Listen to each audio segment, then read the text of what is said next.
Hola, ¿cómo están? Bienvenidos a este nuevo programa de vivencias que hacemos Homosensual en colaboración con Vive Libre. Mi nombre es Alain Pinzón, soy activista y director de Vive Libre. Y el día de hoy tenemos un programa que nos han preguntado muchísimo en las redes sociales acerca de ¿me puedo casar en este estado? ¿No me puedo casar? ¿Qué me va a pasar? Si ahora tengo un diagnóstico y tengo una pareja, pero creo que nunca lo hemos abordado desde el tema un poquito más comunitario y también el tema legal. Hoy vamos a hablar de criminalización y salud comunitaria. Acompáñenos.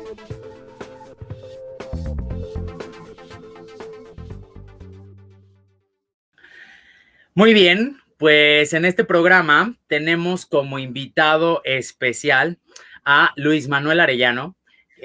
Luis Manuel es periodista, es escritor y también es activista en la respuesta al VIH. Bienvenido, Luis Manuel, muchísimas gracias por acompañarnos. Gracias, Alain, un gusto estar aquí en este espacio que he observado que lo has estado alimentando con temas de interés comunitario, y también gracias a Homosensual, que ha abierto justamente un foro necesario, ¿no? Entonces, a las órdenes, vamos a seguirte y a conversar en el tema que has planteado. Muchísimas gracias, Luis Manuel. Tengo algunos datos que dar al respecto del tema del día de hoy, que es criminalización del VIH y salud comunitaria. En diciembre de 1990, la Cámara de Diputados aprobó modificar la redacción del artículo 199 bis del Código Penal Federal, que en los años 40 creó el delito de peligro de contagio, con el propósito de penalizar la transmisión del virus de inmunodeficiencia humana. Esa reforma se llevó a cabo y se aprobó casi en todos los estados de la República por los congresos locales. La intención de los diputados fue sancionar a quienes, sabiendo que tenían el diagnóstico de VIH, tuvieran relaciones sexuales aunque usaran condón, porque a decir del artículo, ponían en peligro de contagio a la otra persona. Luis Manuel Arellano, ¿qué ha significado este texto? Mira, es un asunto muy puntual que te muestra el deseo de penalizar y de responsabilizar a la población afectada, a la población con diagnóstico, por parte de los sectores con un pensamiento como que culpa de la salud a quien se enferma. En esos años estaba la efervescencia moralizante de que la única manera de evitar o de romper la cadena de transmisión dependía de aislar, de separar a las personas con diagnóstico y de plano de prohibirles que tuvieran vida sexual. No importaba que usaran condón, había que prohibirles la sexualidad. Y les cayó como anillo al dedo encontrar que hay un artículo que ya citaste, el 199 bis, para penalizar cualquier exposición a una infección por relaciones sexuales u otro medio. Inicialmente estaba pensada para la sífilis. La sífilis ha sido una epidemia con más de un siglo en nuestro país, y en esos años, en los 40, se le da forma, aunque el Código Sanitario ya lo señalaba también a principios del siglo pasado. Entonces, quitan la palabra sífilis y meten cualquier infección en periodo infectante. En ese momento, pues no había medicamentos, en ese momento no había posibilidad de hablar de lo que hoy decimos indetectable, y así se aprobó, así se consideró. Unos años antes se había tomado la decisión de prohibir la transmisión sanguínea, mejor dicho, de prevenir la transmisión sanguínea a través de la regulación de los bancos de sangre, prohibiendo que se comercializara este líquido, y se buscaba por todas las formas de detener la epidemia, pero se buscaba haciéndolo de la forma en que menos se debe de hacer, que es culpando al afectado. Y bueno, eso es lo que sucedió. Significó entonces un golpe muy duro en la lucha por los derechos humanos de las poblaciones afectadas, pero también un argumento a favor de aquellos que consideran que en una epidemia la persona afectada es la responsable de la epidemia. Luis Manuel, en términos sencillísimos, ¿no? ¿Qué significa cuando estamos hablando de la criminalización del diagnóstico de VIH? ¿Cómo se traduce eso? ¿Cómo lo puede entender una persona que vive con el diagnóstico? En el sentido de que tú adquiriste la infección por tu culpa. O sea, tú eres la persona responsable de tener la infección. En los términos en que el diagnóstico, perdón, en los términos en que el artículo 199 fue redactado o fue modificado, la persona lo que tiene que hacer para detener la cadena de transmisión es abstenerse de tener vida sexual. Ese es el mensaje que se da. Si tiene también alguna otra infección de transmisión sexual, es el mismo mensaje. Entonces, es como el hecho de que hay una única manera de tener una vida sexual y esta tiene que ser sana. Este artículo es como una extensión a los preceptos de una sexualidad binaria, heterosexual, orientada a la reproducción y dentro del matrimonio o dentro de una unión sancionada por alguna institución. Eso es lo que dicen, que no puede haber una sexualidad con alguien que esté enfermo o por el solo deseo de generar placer en su cuerpo y en su existencia propia por recurrir a sus genitales, por recurrir a su piel, a su cuerpo, y gozarlo, ¿no? En el encuentro con otra persona. Como lo estoy entendiendo y como algunas lecturas pueden aparecer a partir de lo que nos dices, este artículo 199 podríamos estar hablando de que hay un estigma institucionalizado o legislado al respecto de nuestras prácticas sexuales y de nuestros propios diagnósticos.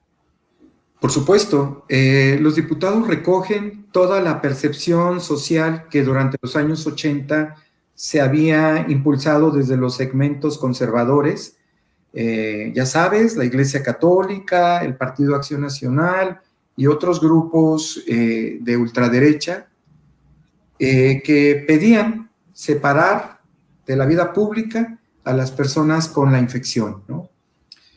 Pero no podemos decir que ese es todo el ámbito o ese es el único enfoque, porque en esos momentos también en el CONACYDA se estaba impulsando la revisión y después se aprobó tiempo después de la norma oficial mexicana 010, donde se planteaba todo lo contrario a lo que decía ese artículo que penalizaba a cualquiera que se atreviera a tener vida sexual, sabiendo, dice el artículo, que tiene la infección. ¿Por qué? Pues porque la norma oficial protegía tu derecho a privacidad y a no usar en tu contra el diagnóstico de VIH. Entonces, ya desde ahí estaba siendo un problema y también, un poquito antes que la norma, en 1992, aparece la Cartilla de los Derechos Humanos de las Personas que viven con VIH, que planteaba el derecho al ejercicio de una sexualidad libre. Entonces, como podemos observar, es la confrontación de dos lecturas que se dan incluso dentro de instituciones del Estado. Por un lado, el legislativo, que siempre ha sido errático en cuanto al tema del VIH, y por otro lado, la Comisión de Derechos Humanos en esa época y la Secretaría de Salud a través del CONACYDA. Hay una confrontación y eso es lo que tendremos que tener en cuenta. ¿Por qué? Porque no necesariamente todo viene desde una sola orientación de hostigamiento, de persecución. No, también había un movimiento de reivindicación y respeto a los derechos de las personas, de las familias y de las comunidades afectadas. Luis Manuel, al respecto de este artículo 199 bis del Código Penal Federal, ¿cuáles son los castigos o penalidades que se ha decidido aplicar por el delito de peligro de contagio? Mira, son diversos porque en los estados de la República se planteó de distintas maneras, ¿no? Y eso te da una idea de cómo no fue comprendida la reforma inicial de 1990. Hay estados que te juzgan, o mejor dicho, te castigan con cárcel, años de cárcel, otros con sanción económica y otros con una decisión que se usaba para combatir la sífilis, que era internar a la persona en un hospital hasta que sane. El grave error de los legisladores es que dejaron ese tipo de redacciones y entonces, así como estaba redactado y así como quedó después, quería decir que una persona con VIH iba a ser internada hasta que se curara. Obviamente eso es absurdo porque no hay cura. Bueno, fuera. Tampoco la intención era esa, sino eso era aplicado a la sífilis. La sífilis sabemos que se cura.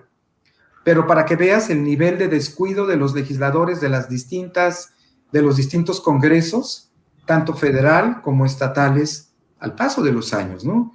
Entonces, en un estado te pueden apercibir con 3 años de cárcel, que probablemente con una multa salgas libre, pero, por ejemplo, en Yucatán está establecido hasta 15 años de cárcel. Qué grave. Que hay como muchas cosas que desconocemos y que no tenemos en cuenta, sobre todo las personas que vivimos en Ciudad de México, ¿no? Porque vivimos otra realidad distinta a los estados. Bueno, déjame decirte que ese artículo está vigente en la Ciudad de México. ¿Qué nos dice en la Ciudad de México? Dice más o menos lo mismo, pero no, hasta donde yo tengo conocimiento no se ha aplicado. Y si tú no aplicas algo, pues quítalo. Claro. ¿No?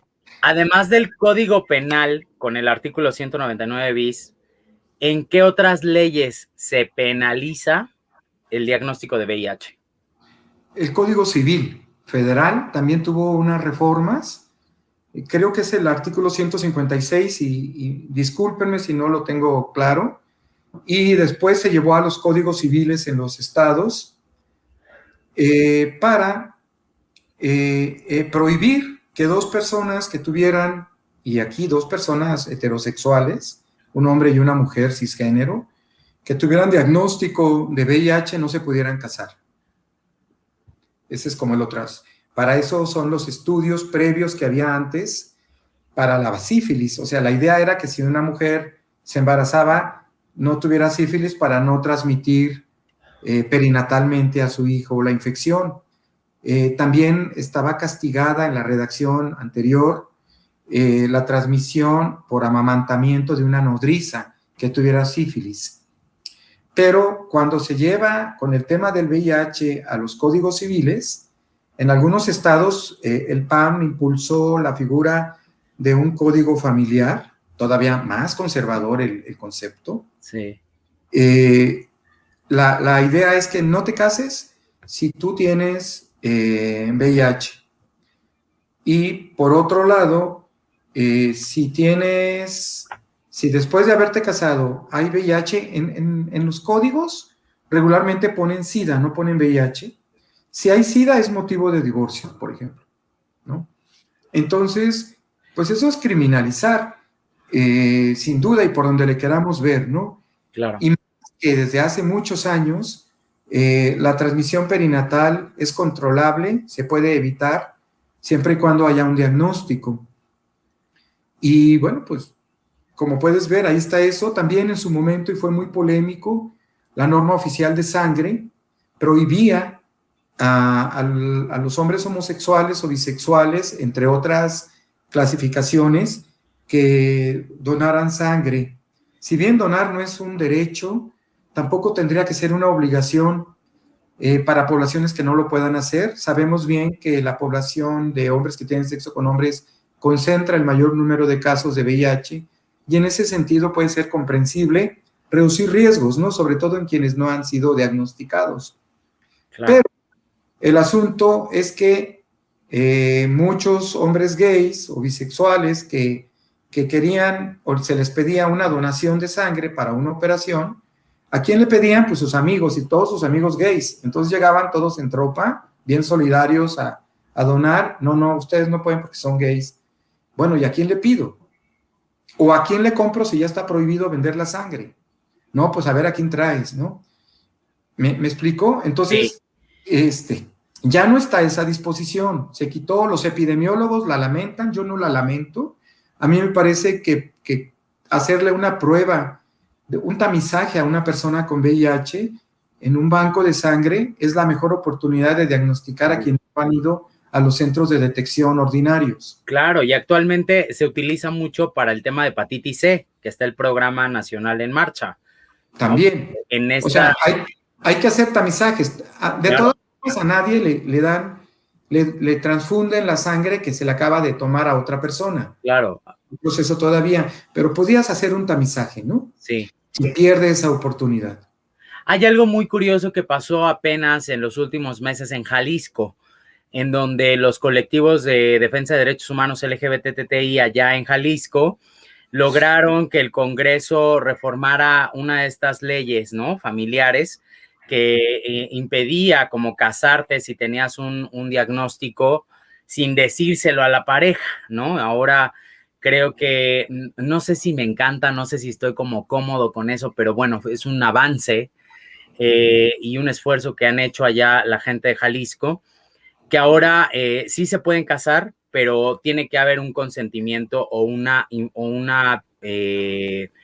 tienes que compartir tu diagnóstico con la persona que te vas a casar, ¿no? Y la otra persona tiene que estar como notificada, una cosa así, es lo que pasó últimamente. No conozco esa historia, me sé lo que pasó en Coahuila con el pacto civil, que fue posterior o previo, no recuerdo con precisión, a la ley de sociedades de convivencia en la Ciudad de México. Pero a mí me parece que un matrimonio de dos hombres o de un hombre y una mujer, sí es importante que conozcan el diagnóstico. Me parece que sí, pues porque es la mejor forma de vivir con el diagnóstico, ¿no? Y porque además ya en esa intimidad, pues el diagnóstico no se puede ocultar, ¿no? No puedes tomarte el medicamento a escondidas de tu marido o de tu esposa, o sea, es absurdo, y más si es una mujer y se va a embarazar, pues tiene que estar en control virológico para que no haya transmisión perinatal. Pero la forma en que se te pide o en que se te exige es lo que sigue siendo reprobable. Claro. Y a mí me parece que hay una necesidad que tenemos de actualizar el marco jurídico para que esas formas se eliminen. Hay estados como las Baja Californias y Guerrero, donde el Código Penal, en este artículo 199 bis, aterrizado a esos estados, castiga y dice el que tenga SIDA, no el que tenga VIH, el que tenga SIDA, cuando sabemos que el SIDA no se transmite. Entonces, pues imagínate qué mal informados están los legisladores, los que lo aprobaron y los que después llegan a las nuevas legislaturas y no lo revisan y no lo modifican. Entonces, sí tenemos un problema ahí con las formas. Luis Manuel, la epidemia que tenemos actualmente de la COVID-19 también ha sido criminalizada, ¿no? Lo hemos visto en redes sociales, lo hemos visto en nuestros vecindarios, en nuestras colonias, en los medios de comunicación masivos, sobre todo en la televisión. ¿Cómo definirías el efecto de la criminalización de la COVID-19 a la criminalización del VIH? ¿Tiene algo que ver? Sí, por supuesto. Independientemente de que hay una analogía en la construcción de estigmas, de culpar, como ya lo dijimos, al infectado, independientemente de eso, o de creer que aquel que tiene un diagnóstico debe ser aislado y así se van a acabar las cosas. También la formalización en esta visión coercitiva pasó por el artículo 199 bis, que está redactado de una forma tan amplia cuando dice cualquier otra infección en periodo infectante, ¿no? Así. Y en Querétaro es el mejor ejemplo. En Querétaro reformaron el Código Penal y modificaron este artículo, el equivalente al 199 bis, para sancionar todavía con mayor severidad el contagio por SARS-CoV-2. El problema es que esto lo hicieron en mayo del año pasado y hace algunos meses el estado estaba en semáforo rojo en 2 ocasiones, bueno, el año pasado en 2 ocasiones y no hace tanto, y eso te demuestra que esa penalización absurda no ayudó para contener la epidemia de COVID. Nuevo León, que no tenía el artículo 199 bis en su legislación local, lo incorporó para poder, desde ese ángulo, sancionar a quienes infectaran a las personas por tener el SARS-CoV-2.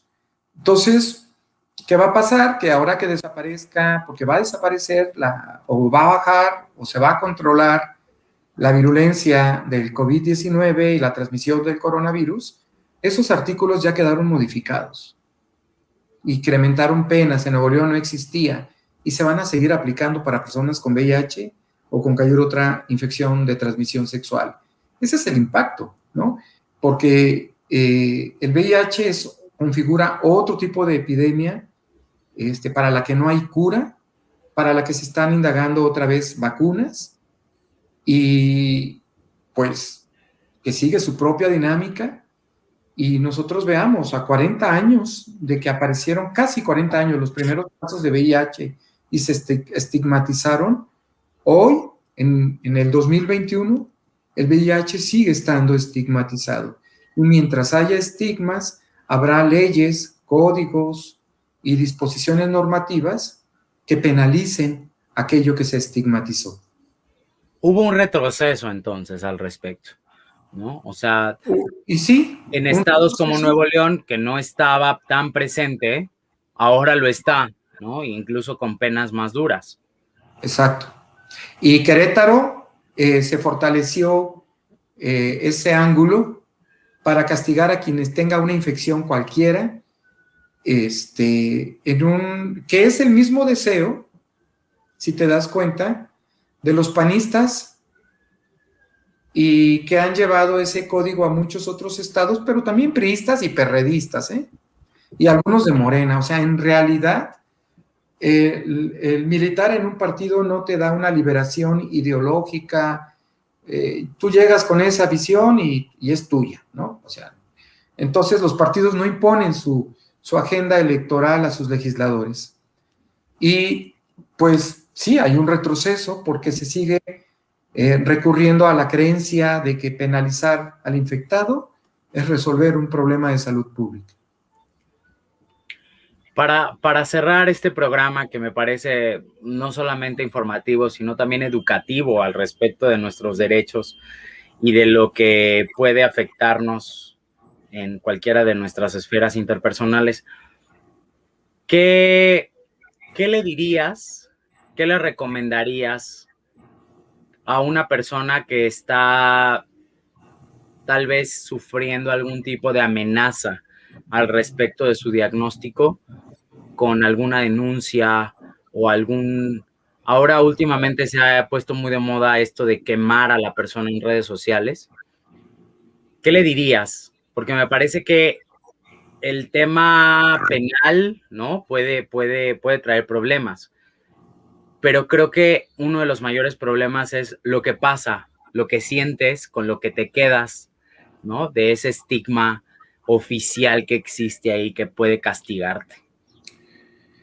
Creo que hay que hacer lo que se hizo en los años 80, en los 90, o sea, mi generación, y lo que están haciendo ustedes en Vive Libre, lo que está impulsando Homosensual. No se queden solos, no se queden solas, no se queden soles. Hagan comunidad, fortalezcan lazos comunitarios, redes de apoyo. Esa es una forma bastante sensata, bastante inteligente de enfrentar el estigma, el acoso o la depresión incluso, ¿no? No sé qué, no, o sea, en grupo, en grupo, hay que estar haciendo un trabajo comunitario. Me parece que eso es lo que hay que hacer, independientemente de que alguien pueda a nivel muy personal enfrentar retos, pero la ruta marcada, la experiencia acumulada es la de trabajar en comunidad. Creo que pues es una de las respuestas más satisfactorias, ¿no? En este momento, el no afrontar estas vivencias que pueden ser sumamente nocivas en el diagnóstico, en la vivencia, en la vida diaria de una persona que vive con VIH, el afrontar este tipo de cosas en comunidad lo va a hacer más llevadero y va a poder también encontrar otras posibles soluciones, ¿no? Recientemente hemos visto en redes sociales muchísimo de esta criminalización al respecto del VIH, ¿no? Por ahí hay una doctora que no sé de dónde salió y todos sus seguidores que también no sabemos de dónde salió. Hablando yo por ahí con varios compañeros activistas y del grupo, por ahí uno me dijo, es que me desperté y leí todo eso y te lo juro que me dio para abajo. O sea, ya no tengo ganas, pues, hoy de seguir hablando de mi diagnóstico. Y creo que esa es una de las consecuencias de la criminalización del VIH. Que nos tengamos que volver a esconder, que tengamos que volver a callar nuestros diagnósticos, que volvamos a sentir que estamos solos y que merecemos esto que estamos viviendo, ¿no? Mira, Alain, la criminalización está puesta en algunas leyes, pero esas se pueden derogar. La criminalización que no podemos fácilmente derogar es la cultural. O sea, en México se enfrenta una discriminación múltiple, no solo para el VIH, para una infinidad de ámbitos vinculados a la salud, a las creencias, al físico, al origen racial, etcétera, a la preferencia sexual, al género elegido, etcétera. Y son culturales. O sea, tenemos que entender que la lucha contra el VIH es también una lucha con la cultura en la que nos hemos alimentado y que aunque no queramos, seguimos reproduciendo al caer en los conceptos del mercado, donde, por un lado, la comunidad gay tiene una aspiracionalidad de clase incluso. Por el otro lado, hay un mercado muy lucrativo de antirretrovirales. No estoy diciendo que sean malos. Entonces tenemos que hacer una crítica a eso, un cuestionamiento, pues, para que mejoren, ¿no? Y la cultura, la única forma de cambiarla, pues, es no reproduciéndola. ¿En dónde? Primero en mi persona, luego en mi comunidad, en mi familia, y quizá ya hice demasiado, ¿no? Es lo que puedo hacer, ¿no? Pero sí es importante que quede claro que no es algo de las leyes. La criminalización del VIH se da en los primeros años, antes de que lleguen los primeros casos de VIH a México, o de SIDA. Ya teníamos en la opinión pública, durante casi 2 años, criminalizada la epidemia. ¿Cómo supimos de eso? Con los medios de comunicación. Entonces, si entendemos esta dinámica, tenemos algo cultural que nos impulsa a cuestionar, a meternos en la vida de los demás, etcétera. O sea, el problema, al final de cuentas, es de nuestra cultura. Y yo lo tengo que decir, ¿no? Porque bueno, pues abramos el debate y veamos si es o no cultural lo que estamos viviendo. Qué importante en estos días que han sido muy complicados para el tema, avanzar, sobre todo, avanzar, entender, comprender y empatizar, ¿no? Creo que es uno de los mayores retos a los que nos estamos enfrentando hoy en día, ¿no? El poder empatizar. Muchísimas gracias, Luis Manuel Arellano. Me parece que ha sido un programa sumamente educativo, informativo, pero también de aliento, que eso es lo que en estos momentos es lo que tratamos de hacer, ¿no? Alentar a hacer comunidad, a no estar solos, a educarse, a informarse y a defender nuestros derechos. Te agradezco muchísimo, Luis Manuel. Gracias, Alain, por la oportunidad de compartir estos temas. Aquí estamos, nuevamente gracias a Homosensual por abrir estos espacios y pues que siga Vive Libre pues peleando, ¿no? Muchas gracias. Muchas gracias, Luis Manuel Arellano, periodista, escritor, un gran amigo y mentor. Muchísimas gracias a todas y a todos. Les digo que cada martes se estrena un nuevo episodio de Vivencias. La próxima semana vamos a tener también un programa muy interesante. Acompáñenos por las redes sociales, por los canales oficiales de Homosensual y Vive Libre, @Homosensual en todas las redes sociales, YouTube, Facebook, Twitter, y en Vive Libre también, @Vive Libre. Y bueno, yo les agradezco muchísimo que cada semana nos acompañen. Estos videos se van a subir a YouTube y por supuesto el streaming se va a montar también en Spotify y en iTunes. Muchísimas gracias. Les agradezco muchísimo a todas y a todos que nos acompañen. Gracias a Homosensual por darnos el espacio. Gracias, nos vemos pronto, nos vemos la próxima semana. Recuerden, háganse la prueba. Y si ya se la hicieron y salieron positivos, busquen apoyo. Muchísimas gracias. Nos vemos pronto.